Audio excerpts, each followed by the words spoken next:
से शुरू हो जाएगा। एक गद्दा भी हिला है।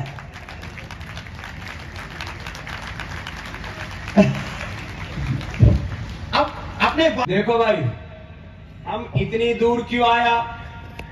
ये पूरा पसीना पसीना हो रखा है। बाप जी ने पहले हमारी बाल के ऊपर से पगड़ी पहना दी। भाई देखो, इससे ज्यादा हमारी आदत को नहीं हो पगड़ी पहननी। तुम्हारा मैं जब पगड़ी में उतरा तो घना मैंने पहचाने को बोले बाबू रामदेव बैठी क्यों? अरे बाबू रामदेव बैठे ही है। तो सुनो, देखो आज हम आपके बीच एक बड़े उद्देश्य के लिए आए हैं। चारों तरफ समाज में घणों पाप बढ़ रहा है और इन पाप को साफ करने का काम छोटे बच्चों से लेके जवानों से लेके बड़ों को करना है। एक तो छोटी बेटियों ने योग घणों अच्छो करो, एक बार जोरदार ताली बजाओ इन वास्ते। ऐसे अपने सब बच्चों को सुबह योग कराओ। क्या कराना है सुबह बच्चों को? अब कोई मुसलमान से पूछो थारो धर्म क्या है, वो कहे कि बस 5 बार नमाज पढ़ो, फिर जो मनवा वो करो। चाहे हिंदू की छोरी उन्हें उठा के लाओ, चाहे जो भी पाप करना है करो। वो इस्लाम का मतलब नमाज समझते हैं। घने पाप करते हैं हमारे बहुत से मुस्लिम भाई, लेकिन नमाज जरूर पढ़े मेरे बेटा, क्योंकि उनको यही सिखाएगा बस नमाज पढ़ो, बाकी जो करना है करो। आतंकवादी बन गए घने, बाकी और जितने भी अपराधी घने बन गए, नमाज जरूर पढ़ ली, बस इतना ही सिखाओ, नमाज पढ़ो, जो मन में वो करो। ऐसा हिंदू धर्म नहीं है। वो ईसाई क्या सिखाते हैं? बोले बस वो चर्च में जाओ, उठे चाहे दिन में भी मोमबत्ती जलानी हो जलाओ और ईसा मसीह के सामने खड़े हो जाओ, सारे पाप नष्ट। और उनका स्वर्ग का मतलब है टखने के ऊपर पैजामा पहनो, मूंछ कटवा लो, टोपी पहन लो। ऐसा कोई कुरान कहता है या ऐसा इस्लाम कहता, मैं नहीं कह रहा हूं, लेकिन ऐसा ही कर रहे लोग कि बस फिर तुम्हारी जन्नत में जगह पक्की। और जन्नत में क्या मिले? जन्नत में हुर्र मिले और उठे दारू पीने की मिले। ऐसी जन्नत तो जहन्नुम से भी बेकार है। लेकिन फिर भी लोग मूंछ कटवा रहे, सिर पर टोपी रख रहे और बस पागलपन है। इस्लाम इस्लाम महान, और सारी दुनिया को इस्लाम में तब्दील करना है। लोग इसी चक्कर में पड़े हुए। और ईसाइयों ने बोले एक वो इधर क्रॉस का निशान पहन लो, फिर कुछ वेशभूषा सी बना रखी है, कुछ छोटी मोटी कुछ उन्होंने बना रखे, जैसे हमारे यहाँ श्लोक सूत्र मंत्र होते हैं, ऐसे उनके भी कुछ होंगे आयते पायते। मैं किसी के बारे में कोई आलोचना नहीं कर रहा हूं, लेकिन लोग उसी चक्कर में पड़े हुए। कोई कहता है पूरी दुनिया को इस्लाम में तब्दील करेंगे, कोई कहता है पूरी दुनिया को ईसाईयत में तब्दील करेंगे। मैं कहता हूं मैं करके करोगे कि वो तो बताओ। कोई एजेंडा नहीं।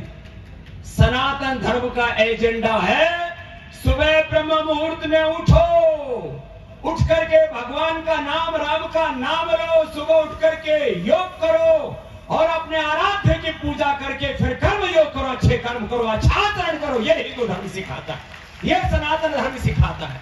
सनातन धर्म अच्छे से जीवन कैसे जीना है, सात्विक जीवन कैसे जीना है, हमारे आहार में, हमारे विचार में, हमारी वाणी में, हमारे व्यवहार में सात्विकता होनी चाहिए, धार्मिकता होनी चाहिए, पवित्रता होनी चाहिए, दिव्यता होनी चाहिए। रजोगुण तमोगुण में नहीं जीना, लड़ाई झगड़ा नहीं करना, हिंसा झूठ बेईमानी नहीं करना, अहिंसा सत्य अस्तेय ब्रह्मचर्य अपरिग्रह को शौच संतोष तपस्वाध्याय ईश्वर प्रधान को जीवन के महाव्रत कहा है।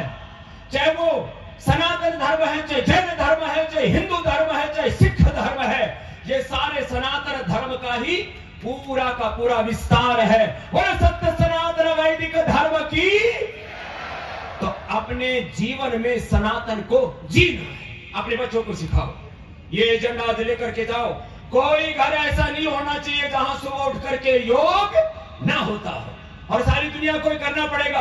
जो योग नहीं करेंगे मोटे मोटे हो जाएंगे, फिर कपड़ों में से पेट बाहर निकलोगे, कमर बाहर निकले, घड़ा तो चाले तो एकदम कुल्ला ऐसे हाले के धरती फट जाएगी।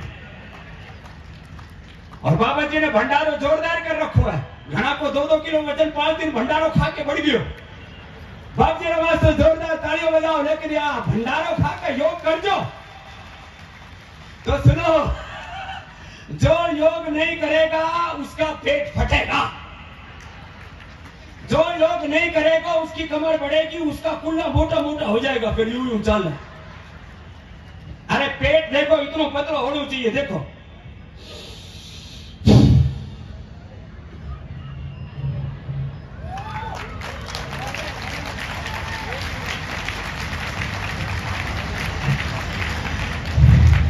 एक बाप जी 5 किलो रोट खा के आवे, आगे से घुमाने लगी तो पीछे से घूमे। मारा जीव क्यों करो, जो योग नहीं करेगा उसका पेट गड़बड़ होगा, पाचन तंत्र, उसका हृदय तंत्र घूम। आजकल जवान बच्चों को हार्ट अटैक आ रहे, स्कूल में पढ़ने वाले बच्चों को, दौड़ने वाले बच्चों को, खिलाड़ियों को। जो योग नहीं करेगा हार्ट अटैक होगा, जो योग नहीं करेगा बीपी शुगर बढ़ेगा। गांव में भी बीपी शुगर बढ़ने लगी, बताओ। योग नहीं करोगे तो बीपी शुगर की, हार्ट की बीमारी होगी, कैंसर की बीमारी होगी। योग नहीं करोगे तो जोड़ दुखेगा, गठिया की बीमारी होगी। योग नहीं करोगे तो फेफड़े, लोग क्या पोल्यूशन पोल्यूशन, यद्यपि यहाँ पर कोई इंडस्ट्रियल पोल्यूशन नहीं है, लेकिन ये धूल भी जाके फेफड़ों में जमा हो जाए, इसलिए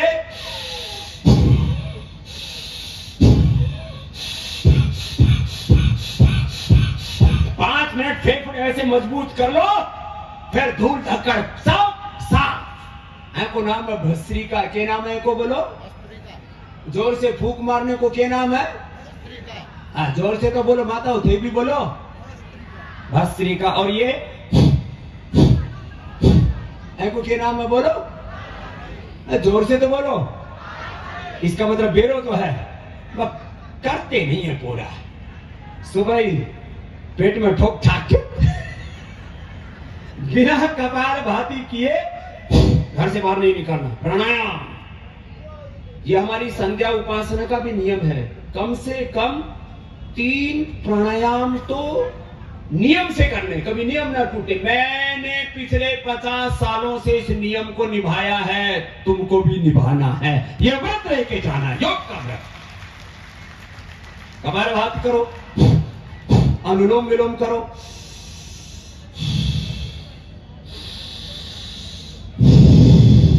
ये अनुलोम विलोम बहुत जोरदार है। दिमाग ठीक है, नहीं तो हर चीज में 2 दिमाग रहे। एक दिमाग का दारू पी ले, एक का दारू मत पी। एक दिमाग का गुटखा खा ले, तंबाकू खा ले, एक का नहीं खा। एक दिमाग कहता है जल्दी उठ जा, एक दिमाग का सोता रहे।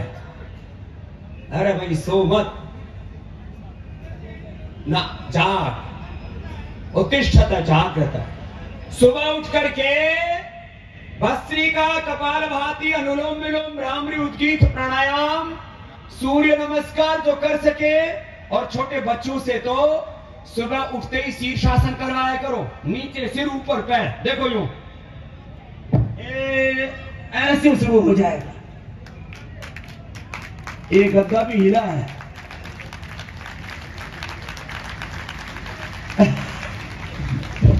अब अपने बालकों ने सुबह सुबह करवाया करो। ऐसा संतुलन होना चाहिए तुम्हारे शरीर पर, तुम्हारी इंद्रियों पर, तुम्हारे मन पर, तुम्हारे विचार भाव संवेदनाओं पर तुम्हारा नियंत्रण होना चाहिए। ये मन इधर डामाडोल नहीं होना चाहिए।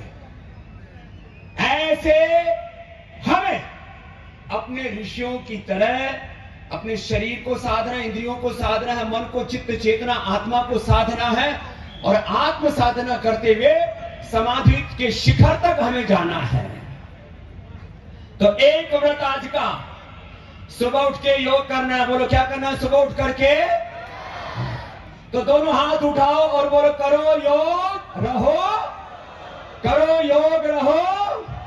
तो हाथ उठा के संकल्प लेंगे डेली योग। पीछे वालों ने हाथ उठा हुए नहीं के, टेक्निकल प्रॉब्लम है क्या? डेली योग, हाँ योग बात बड़ी।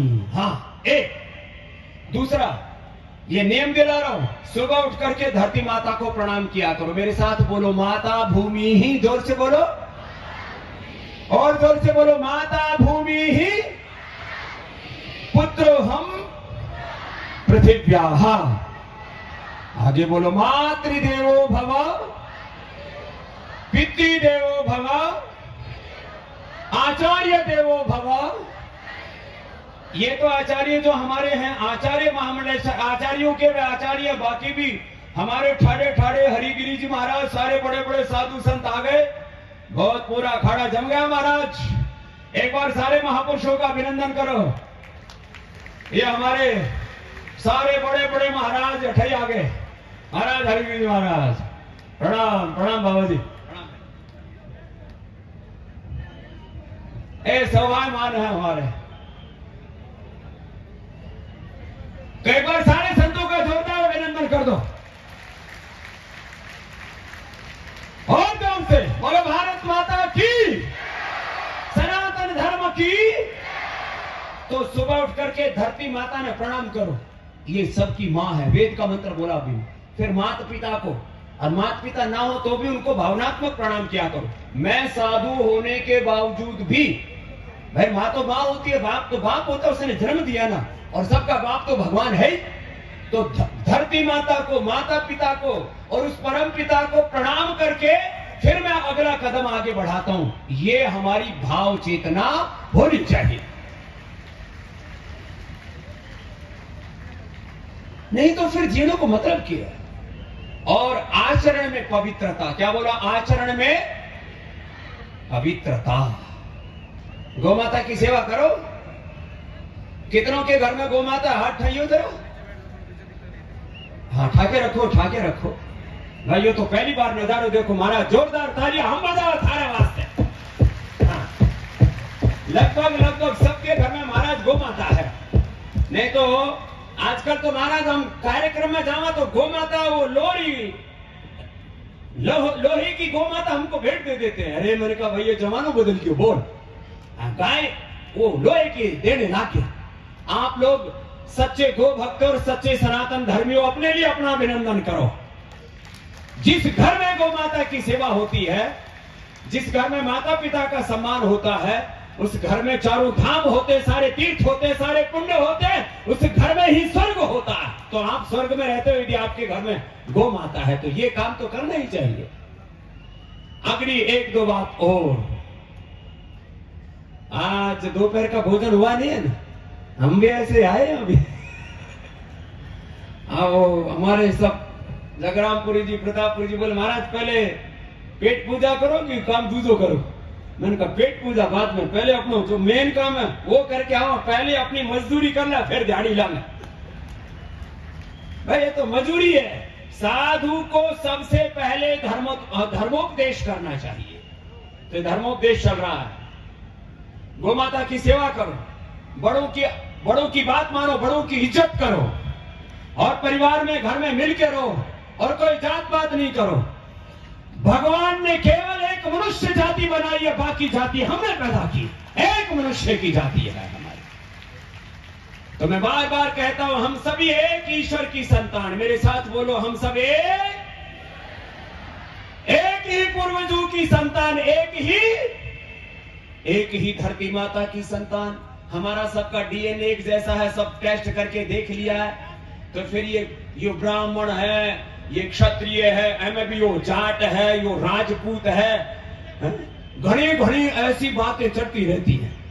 ये क्षत्रियों में भी राजपूत, फिर क्षत्रियों में भी अहीर, जाट, गुज्जर, ये नया कार्यक्रम है। वैश्यों में भी 100 तरह के वैश्य, शूद्रों में भी 100 तरह के शूद्र, दलित, आदिवासी, वनवासी, पता नहीं 100 तरह का बखेड़ा छेड़ रखा है। तो एक संकल्प लेकर के जाओ, हम एक ईश्वर की संतान, एक पूर्वजों की, एक धरती माता की, एक भारत माता की संतान, सभी समान, सभी महान, कोई ऊंच नीच का भेदभाव आपस में नहीं करना, सब समाज को मिलजुल करके रहना। यह संकल्प लेकर के जाओ, तो हिंदू समाज को, तो हम सनातन समाज के लोगों को कोई बांट ना सकेगा। नहीं तो ये पॉलिटिशियन लोग बड़े खतरनाक होते हैं, बांट देते हैं। ये तो अच्छा है, हिंदुस्तान के सौभाग्य से इस समय देश का राजा, देश का प्रधानमंत्री भी हमको अच्छा मिला हुआ है। वो सनातन धर्मी है, वो देवी देवताओं को, भगवान को मानता है, वो गौ माता की इज्जत करता है, वो भारत माता को माता मानता है। नहीं तो बहुत से तो भारत माता की बोले जय कुनी बोलो, मैंने को फिर जा ढेकी कर लो। तो भाई बहनों, आपको अपने इन मूल्यों का आदर करना है, और अपने सनातन धर्म के जो मूल मूल्य हैं उनको कभी भूलना नहीं है। अगली बात, जात पात में विश्वास नहीं करना, मिलजुल करके प्यार मोहब्बत से रहना, और गांव में किसी एक आदमी को कोई रोग दुख तकलीफ हो जाए तो पूरा गांव मिलकर के उसकी सहायता करे, ऐसा वातावरण समाज में बनाओ। यह है हमारी सनातन संस्कृति। एक दूसरे की सेवा करो, संगच्छध्वम संवदध्वम सबो मनांसि जानतम एकत्वम अनुपश्यत मित्रस्य चक्षुषा सर्वाणि भूतानि समीक्षन्ता। ये है हमारी, ये है वैदिक उद्घोष। ये वेद ये महाराज जगराम जी ने गुरुकुल में पढ़े, हम बोला ये बोले कम है, ऐको हिस्सों को भी मैं बोल दूं। तो बस ये बात समाज में मिलजुल के रहो। मंदिर मस्जिद गिरजा घर में बांट दिया भगवान को, धरती बांटी सागर बांटे, मत बांटो इंसान को। बहुत मामला गड़बड़ हो गया है। लास्ट, अच्छा, ये राजस्थान के टीलू में भी ये कोलगेट वाले घुस गए। एक हकीकत की बात है, ये हमारे को कहा चुनीलाल, एक बालक है चुनीलाल, कटे उठे नहीं बैठे हुए, एक गांव में गया तो टीला में ले गया हमने चुनीलाल जी। तो उठे 90 या 100 साल का एक बुजुर्ग मिल गया।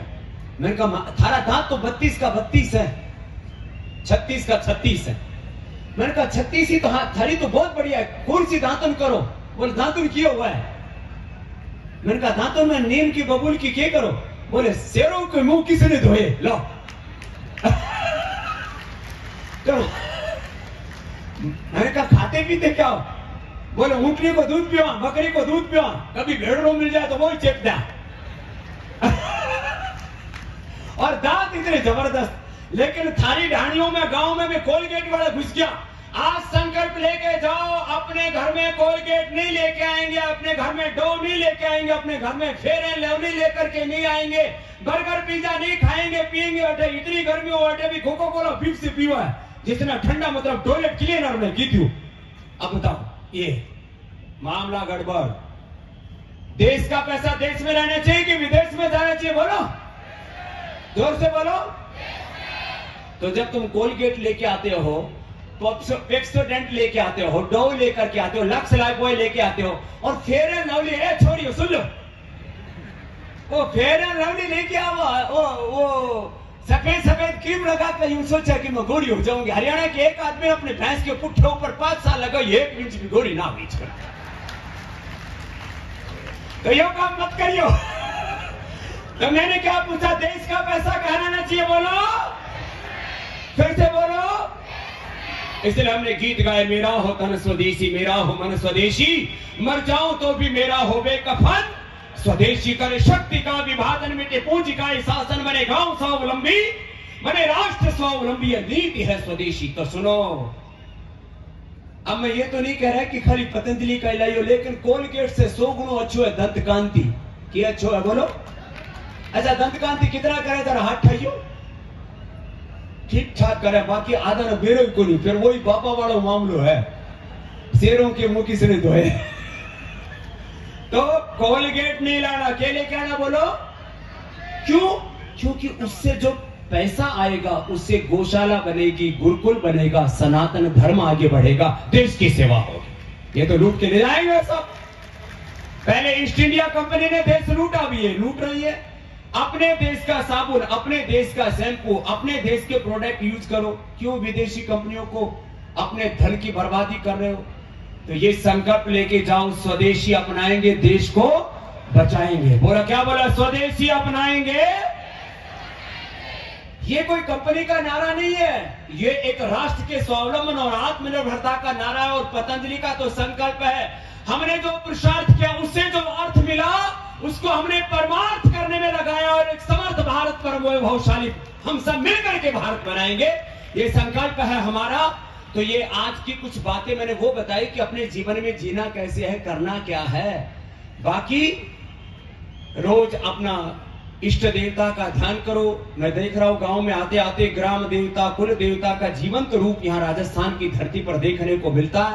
आप सब अपनी अपनी जो ये धर्म परंपरा है, कुल परंपरा है, इसका निर्वहन करते हुए अपने धर्म स्थानों के प्रति, अपने धर्म गुरुओं के प्रति पूरी श्रद्धा रखो और जो अपना धर्म गुरु कहे उधर ही आगे बढ़ना, बाकी किसी के चक्कर में मत आना, एक संकल्प लेकर के जाना।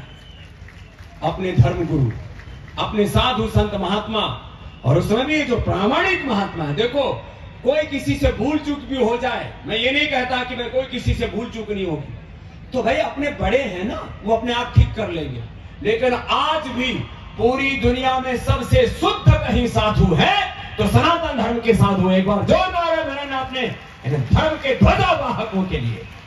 और पुनः एक बार हमारे उन ब्रह्मलीन निर्वाण को प्राप्त जिन्होंने किया, तपस्या की, ऐसे धर्मपुरी जी महाराज जी, और वो जो धर्म का झंडा गाड़ के गए उसको आगे बढ़ा रहे हमारे महापुरुष, इन सब महापुरुषों के चरणों में प्रणाम करता हुआ आप सबके बीच में हम इसलिए आए क्योंकि हमको जब कोई सनातन धर्म का साधु जब याद करता है और ये कहता है कि महाराज अठे लाखों लोग आ रहे हैं अपने साधु ने सुनने वास्ते, तो फिर वहां आना हम अपना धर्म मानते हैं, हम अपना कर्तव्य मानते हैं। इसलिए इतनी दूर से चल करके आपके बीच आए तो कोई एहसान करने नहीं आए, ये हमारा धर्म है। और आने वाले समय में पूरी दुनिया अब सनातन धर्म को ही फॉलो करेगी और जीने का कोई रास्ता भी नहीं। वेदा हमेतम पुरुषम महांतम आदित्य वर्णम तमसा पुरस्तात् तमेव विदित्वात् मृत्युमेति नान्यः पंथा विद्यते अनाय। तो आज अब देखो, पहलो प्रवचन मेरो रख दिया, अब एक प्रोटोकॉल होता है ना। अब हमारे आचार्य मोहम्मद लेसर जी जो हमारी इस साधु परंपरा के, इस धर्म परंपरा के, सनातन परंपरा के हमारे अलग अलग मत पंथ संप्रदाय है, उसमें जूना पीठ, ये जूने का मतलब पुराना ही होता है। अपने बैठे भी जूनो बोला, गुजरात में भी जूनो એટલે बहुत पुराना सनातन। तो जूना अखाड़ा मतलब जो सनातन अखाड़ा हमारा, उसके हमारे पीठाधीश्वर हैं। ऐसे हमारे श्रोत्रिय ब्रह्मनिष्ठ एक ऐसे सन्यासी जिनके पास में शब्दों का भी सामर्थ्य है, शब्दों के तो शहंशाह हैं। माने पूज्य महाराज श्री, हम तो थोड़ी बहुत फिर भी लोक भाषा बोल लेते, महाराज जी तो लोक भाषा के बजाय शास्त्र की जो श्लोक की मंत्रों की भाषा है उसी में ज्यादा बात करते हैं। तो ध्यान से बैठो और सुनो, अपने गुरु को बात कहना। हम तो बीच बीच में थोड़ी हरियाणी, थोड़ी राजस्थानी, અને જ્યારે હું ગુજરાત में जाऊं तो गुजरातीમાં પણ હું બોલું और પેલું जो है उठे वही काम कर दूं। लेकिन पूज्य महाराज जी हमारे शास्त्रों के मर्मज्ञ हैं, और ऐसे जब अपने धर्म गुरु कोई बात कहते उनकी बात को श्रद्धा से सुनना चाहिए। ऐसे हमारे इस सनातन धर्म के पुरोधा, जिन्होंने सनातन संस्कृति का गौरव राष्ट्र ने विश्व पटल पर बढ़ाया है, ऐसे पूज्य महाराज श्री हमारे अवधेशानंद गिरी जी महाराज जी, उनका एक बार पुनः जोरदार अभिनंदन है। और आप अभी जैसे शांति से बैठे हुए थे, इसके बाद भोजन प्रसाद शुरू होगा, अभी भंडारो बंद है। कल ही हमारी बात होगी थी पूज्य जगराम जी महाराज जी सागे कि भाई जब तक प्रवचन चलेगा उठे, भंडारो बंद रहेगा उठे। अब पहले ज्ञान प्रसाद लो, फिर भोजन प्रसाद लेना है सबको। तो एक बार जोरदार अभिनंदन है पूज्य महाराज श्री का। आप बैठो, विराजो, पूज्य महाराज जी को माइक दे दो। हाँ, तो